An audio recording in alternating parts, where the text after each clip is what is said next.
Cách đây hơn 400 năm, khi chúa Nguyễn Hoàng xin vua Lê vào trấn giữ vùng đất Thuận Hóa, tính từ Đều Ngang trở vào, nước Việt lúc bấy giờ đã bước vào thời kỳ chia cắt, hình thành hai thực thể chính trị song song, đằng ngoài và đằng trong, lấy sông Danh ở tại Quảng Bình làm ranh giới. Mộng bá vương Trình Nguyễn có còn không, nhục nội chiến non sông còn in vết.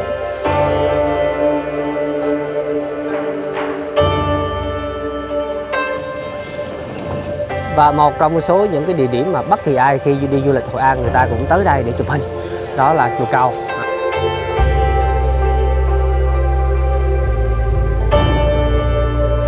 Vùng đất do các chúa Nguyễn cai quản được gọi là Đàng Trong, không chỉ là tiền đồn chính trị, quân sự, nơi đây còn sớm trở thành một trung tâm giao thương quốc tế sầm uất. Trong số đó nổi bật nhất là thương cảng Hội An, nơi tàu thuyền ra vào tấp nập, buôn bán ngày đêm không ngớt. Chính tại mảnh đất này, các thương nhân Nhật Bản và Trung Hoa đã lần lượt đặt chân đến, sinh sống, làm ăn và để lại những dấu ấn văn hóa bền bỉ theo thời gian. Một trong những di tích tiêu biểu nhất còn tồn tại cho đến tận bây giờ chính là chùa Cầu, biểu tượng giao thoa văn hóa và lịch sử của Hội An.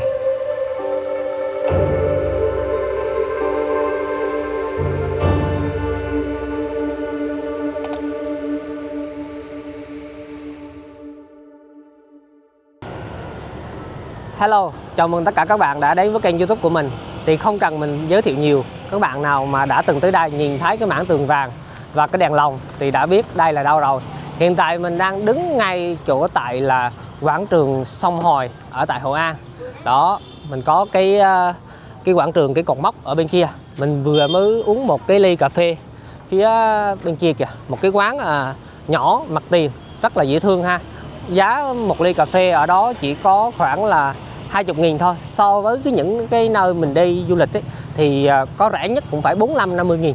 Thì khi mình xuống Hội An mình thấy giá cả nó rất là rẻ, con người nó rất là dễ thương, không khí rất là trong lành mát mẻ, tự dưng là mình thấy là sảng khoái và thoải mái phấn khởi liền, rất là vui ha. Các bạn đừng quên bấm like và đăng ký kênh nhé.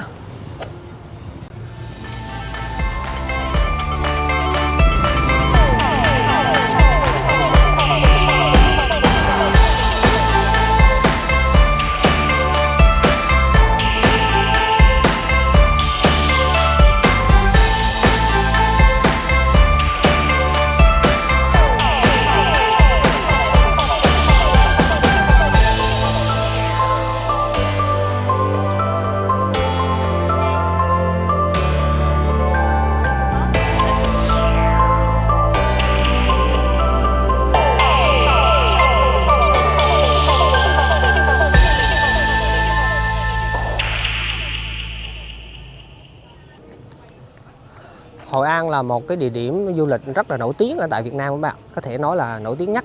Bất kỳ ai thì cũng đều biết tới Hội An hết. Ngay cả những cái người ngoại quốc. Ngồi những cái địa điểm mà chụp ảnh check-in ra, như mấy bạn nữ đây này, đang mặc áo dài, ngồi trước một cái nhà cổ dưới cái dàn hoa giấy, chụp hình rất là đẹp. Thì khi mình xuống đây, mỗi lần mình tới đây, mình hít hà cái không khí và mình đi bộ dọc theo cái dòng sông Hồi này á, thì cái cảm giác con người mình ấy, nó cảm nhận được cái hơi thở lịch sử các bạn. Nói thì các bạn nghe có vẻ nó trừu tượng, nó hơi xến xúa, nhưng mà thực tế là vậy. Mình đi, mình nhìn, mình quan sát những cái cây, những cái nhà mà mấy cái nhà trong này là người ta không có sửa chữa, không có xây lại nhiều các bạn. Mình chỉ làm cứ như làm sao cho nó đừng sập thôi.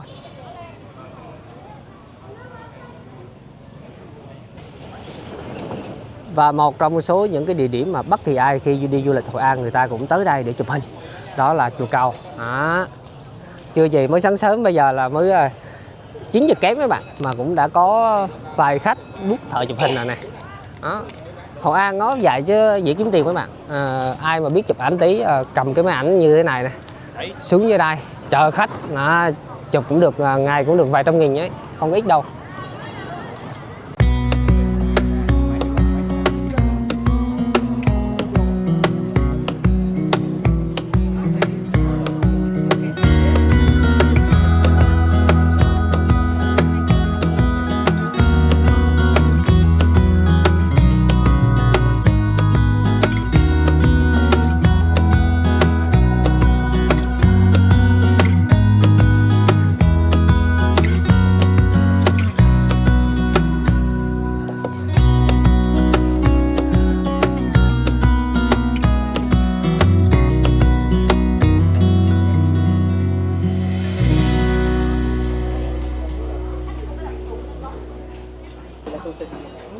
ở trong cái chùa cầu này có những cái đèn lồng này, người ta viết cái chữ này ấy, là cái chữ Hội An bằng tiếng Nhật đó mấy bạn.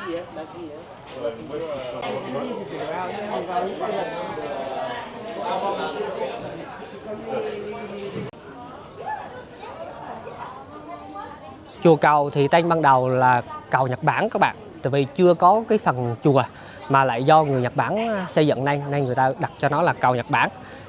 Vào năm 1614 thì Nhật Bản có chính sách là cấm đạo Công giáo, buộc lòng những cái thừa sai, những cái người đi truyền giáo ở tại Nhật Bản phải đi theo những cái thuyền buôn này, và những cái giáo dân của Nhật Bản cũng đi theo những cái tàu buôn đó đi vào trong cái xứ Đàng Trong và lập một cái nơi, một cái khu dân cư ở tại cảng Hội An này.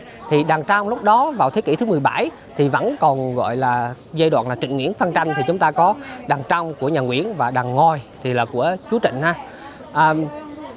Nói thêm một chút thì cái chùa cầu này là gồm có 7 gian mấy bạn, thì có 2 gian là 2 đầu, có cái tượng là con chó và cái tượng con khỉ để trấn giữ cái cửa ra vào ha. Và 5 gian là 5 gian chính, thì các bạn thấy cái 5 gian ở giữa này nó giống như một con cây kiếm mà cắm xuống dưới một cái con kênh này, con kênh hoặc là gọi là cái sông đây. Thì theo cái truyền thuyết của người Nhật thì có một con quái vật tên là Namazu. Thì con này có hình thù của một con cá trê, đầu thì ở Nhật Bản, mình thì ở Việt Nam và cái đuôi thì ở bên Ấn Độ. Thì mỗi lần cái con Namazu này quẩy một phát ấy, thì động đất là xảy ra. Nhưng mà Việt Nam mình hình như có cái chùa cầu này á nên có cái kiếm ấn nó xuống đầu, nên nó chỉ quẩy ở được cái đầu với lại cái đuôi thôi, cho nên Việt Nam mình không có động đất.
Di tích chùa cầu này bao gồm là 2 phần.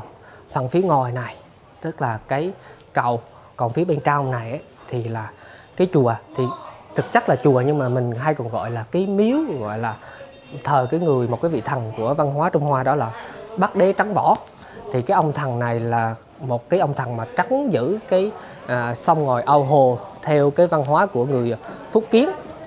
Thì Trung Quốc thì có 4 vị thần là Đông Tây Nam Bắc, thì ông thần này là trấn giữ phương Bắc. Thì vào năm 1644 Nhật Bản thực hiện chính sách là bế môn tỏa cảng, bắt buộc những cái người mà Nhật Kiều sinh sống và làm việc ở nước ngoài, cụ thể là ở Đàng Trong này, họ phải quay về lại Nhật Bản.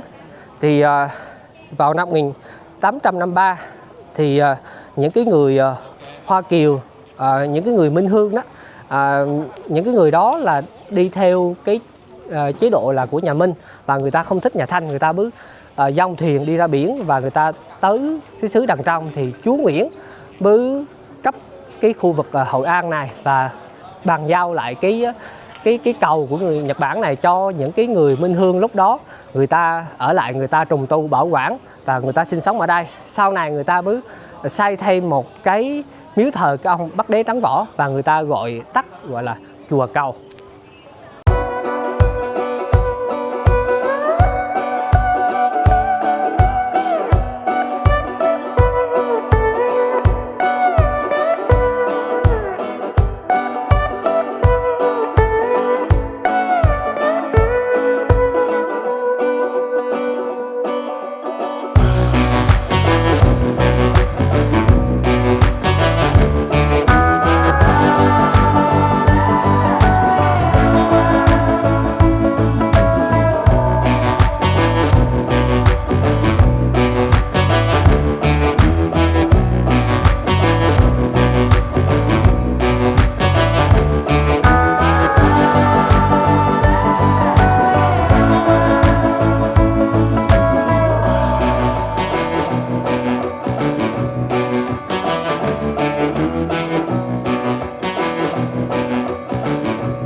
Bây giờ là tới cái phần mình thích nhất khi mình đi chơi ở Hội An. Đó là cái phần đi chụp giật với bạn. Mình sẽ chụp một số ảnh gọi là street photo. Mình sẽ cho các bạn xem cái cảnh sắc và những cái góc cạnh ở tại Hội An nó đẹp, nó dễ thương như thế nào nhé.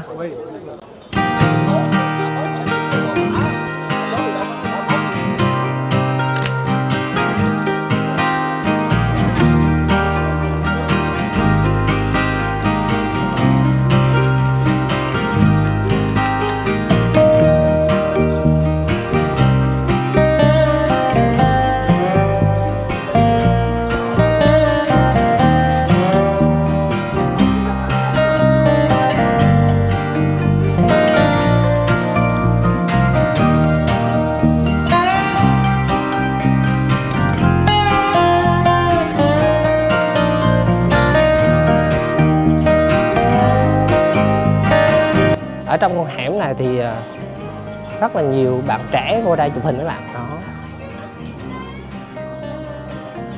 Có một con hẻm nhỏ đây thôi, thì cũng hạn chế xe đi vô đây. Đi vô đây chủ yếu là xe đạp với lại đi bộ.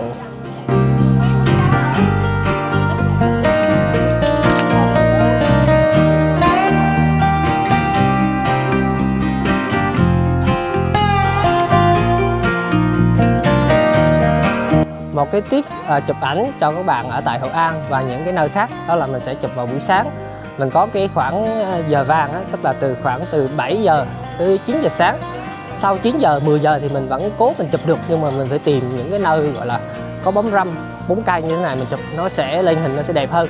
Còn các bạn mà ra ngoài nắng, bây giờ nhiệt độ màu ở ngoài này cũng phải là 5.000 độ Kelvin thì nó sẽ làm cho cái ảnh mình nó bị cháy sáng đi.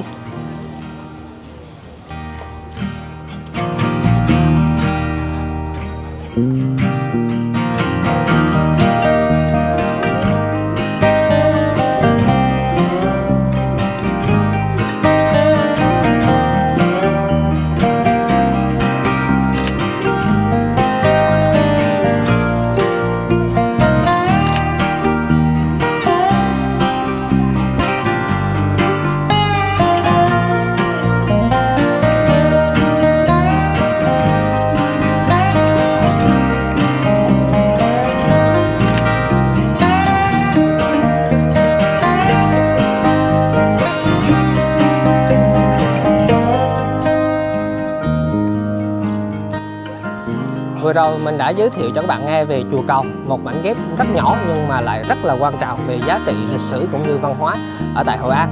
Hội An thì sẽ còn những cái góc, những cái nơi khác đáng để đi, đáng để tham quan. Mình sẽ giới thiệu tới cho các bạn ở những tập vlog tiếp theo. Các bạn đừng quên bấm like và đăng ký kênh. Hẹn gặp lại các bạn trong những vlog tiếp theo.